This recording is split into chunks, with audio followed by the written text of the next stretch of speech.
Hola, hola les taureaux et bienvenue sur El Tarot de Malou. Dans cette vidéo les amis, on va regarder ensemble vos énergies pour la semaine qui arrive, à savoir du 5 au 11 février 2024. Comme toujours, ne prenez que ce qui vibre avec vous, ce qui vous appelle, ce qui vous aide à avancer. Ce n'est qu'une guidance générale. Et si vous désirez approfondir les taureaux, n'hésitez pas à me rejoindre sur mon site letarotsdemalou.com. Allez, on y va. On va aller voir votre premier tirage général de la semaine. Ouais, vous avez deux atouts cette semaine. Allez, on va voir ce qu'on a pour vous les amis. Votre énergie principale, ok.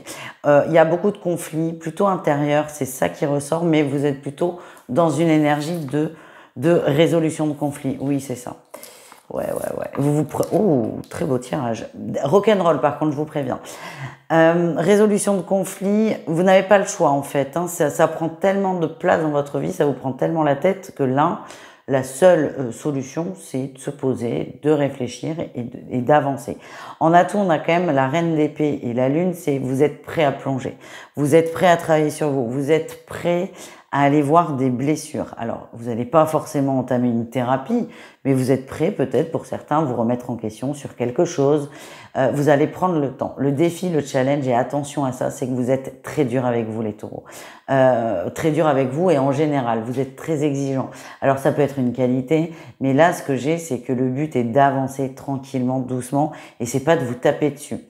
Vous allez peut-être à des moments aller trop fort. Vraiment, soyez doux avec vous. Soyez doux avec vous. Le but est de sortir des conflits intérieurs et pas d'en créer d'autres, tout simplement. La réussite, on a le soleil. Vous allez comprendre des choses, vous allez mettre en lumière certaines choses et vous allez peut-être adoucir ce côté perfectionniste et ce côté exigeant. N'hésitez pas à vous faire accompagner, ça peut être beaucoup plus simple. Je peux vous aider aussi dans cette quête. Si vous en avez envie, il n'y a pas de problème. Et parfois, c'est mieux à deux. Parce qu'en fait, quand on se tape dessus, le thérapeute est là pour tempérer, entre autres évidemment. Et n'hésitez pas à aller voir quelqu'un si vous en sentez le besoin. Dans tous les cas, soyez doux avec vous et votre réussite, c'est une mise en lumière, une belle compréhension. On continue avec le professionnel, l'énergie principale. Et ouais, on tourne en rond les gars là. On tourne en rond, on n'est pas forcément bien dans son travail. Pour certains, vous avez envie de partir, vous avez envie d'évoluer, mais vous ne savez pas comment le dire, comment le poser. Et ça peut vous faire culpabiliser et ça peut vous agacer de ne pas avancer. Vous avez cette sensation de stagner et ça peut vous gonfler, tout simplement. Votre atout, ouais, l'atout, c'est que vous conscientisez vraiment que vous en avez marre, que vous n'êtes pas bien là. Alors, c'est un atout à condition de passer à l'action, parce que si on est en boucle sur le fait qu'on n'est pas bien, mais qu'on ne bouge pas, qu'on reste figé, bloqué, ça va pas vous aider, ça. Mais l'atout, c'est que vraiment, vous êtes sur le point de prendre une décision, si ça n'est pas déjà fait, et le tout, ça va être de la suivre. Le défi, le challenge, c'est qu'il y a quelque chose qui vous retient. Peut-être l'entreprise dans laquelle vous êtes est dite familiale, entre guillemets. C'est très toxique, ce genre de schéma. En tout cas, ça fonctionne et on a envie de partir, mais on n'y arrive pas parce que on a l'impression d'être indispensable. Alors, je vous fais gagner du temps, ça n'est jamais le cas. Mais du coup, vous vous sentez redevable. Et c'est ça qui va vous empêcher pour certains d'avancer. La réussite, c'est... Ouais. Il y a quand même une possibilité d'en parler et de trouver une une issue de secours. On a un masculin qui ressort. Ça peut être un collaborateur, un collègue. Ça peut être un responsable aussi. Qui, une fois que vous aurez réussi à verbaliser votre besoin, peut vous aider à aller vers autre chose. Et la réussite, il y a des possibilités de formation qui vont vous aider, qui peuvent vous aider à avancer. On continue avec le relationnel en général, les taureaux, c'est-à-dire vous et le reste du monde. Quelle est votre énergie principale? Bon, l'as d'épée. Alors, pour le coup, vous avez du mal à prendre des décisions, que ce soit au niveau pro ou général, mais là, dans le relationnel, il n'y a pas de problème. Tout est clair, tout est fluide, tout est limpide, il n'y a pas de suspense et c'est rassurant pour vous. En atout, vous êtes bien, vous êtes dans le partage, vous êtes très bien entouré et c'est un socle qui est très fort pour vous. Vous vous sentez bien, vous vous sentez en sécurité, il n'y a pas de souci. Le défi, le challenge, oui, c'est Ouais, on a toujours cette dureté qui ressort, hein, avec le pape qui est toujours à la même place du défi, du challenge. Ce que j'ai, c'est qu'il y a des gens qui évoluent. On évolue tous dans la vie, tous. Il n'y a pas besoin de décennies pour évoluer. Il y a des gens qui tracent leur route, qui font leur chemin. C'est laissez-les avancer. On n'a pas exactement le même cercle d'amis à 10 ans qu'à 35. C'est normal. Vous pouvez garder à 35 ans des amis de très très longue date, oui, mais il y a des évolutions qui vont tourner autour.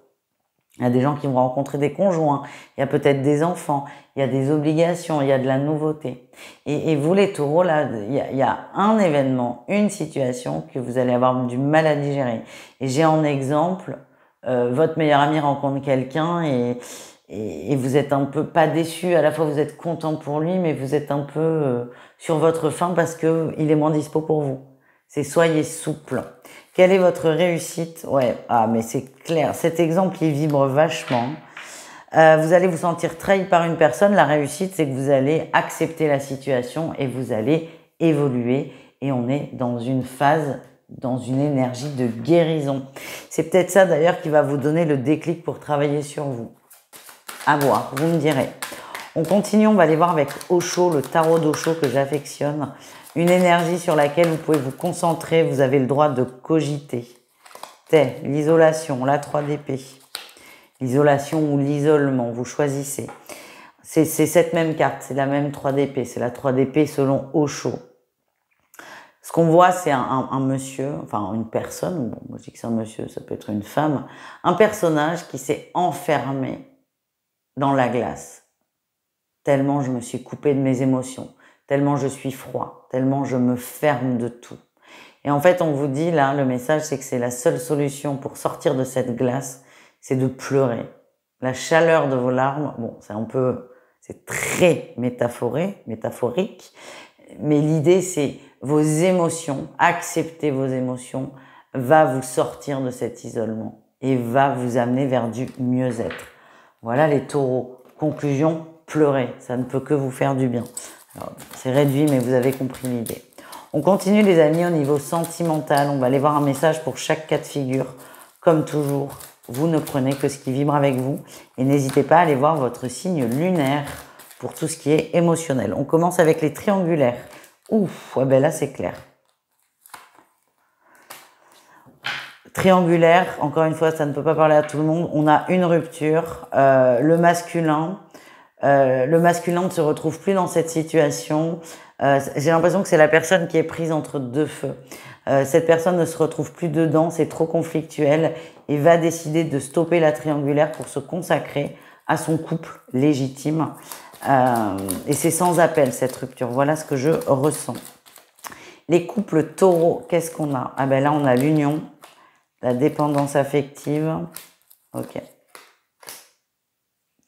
Alors, on a des couples forts, soudés, mais oui.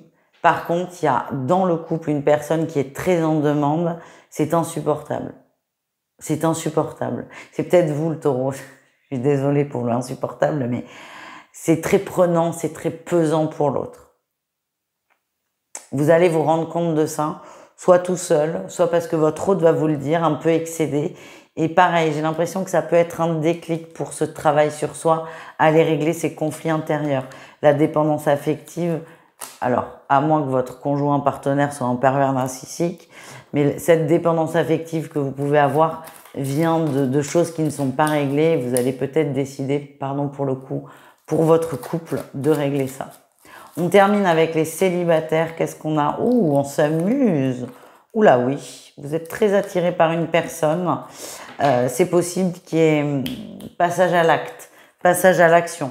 L'acte, ça peut être un café, tout comme on passe la nuit ensemble. C'est vraiment propre à chacun et tout est ok. Mais là, j'ai l'impression qu'il y a eu du flirt, beaucoup d'espoir, pas forcément d'attente, mais de l'espoir.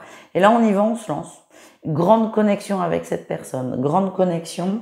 Ce qu'on me dit, c'est que cette âme, vous la connaissez, vous l'avez déjà rencontrée dans d'autres vies et vous allez passer un moment, quel qu'il soit, que ce soit un café, un resto ou une nuit, un moment assez incroyable. Et c'est à ce moment-là que vous allez vous rendre compte que vous connaissez déjà cette autre personne. Voilà les amis, je vous fais des bisous les taureaux, je vous dis à tout vite. Encore une fois, ne prenez que ce qui vibre avec vous. Et si vous voulez une consultation, le tarot de malou.com. Salut les taureaux.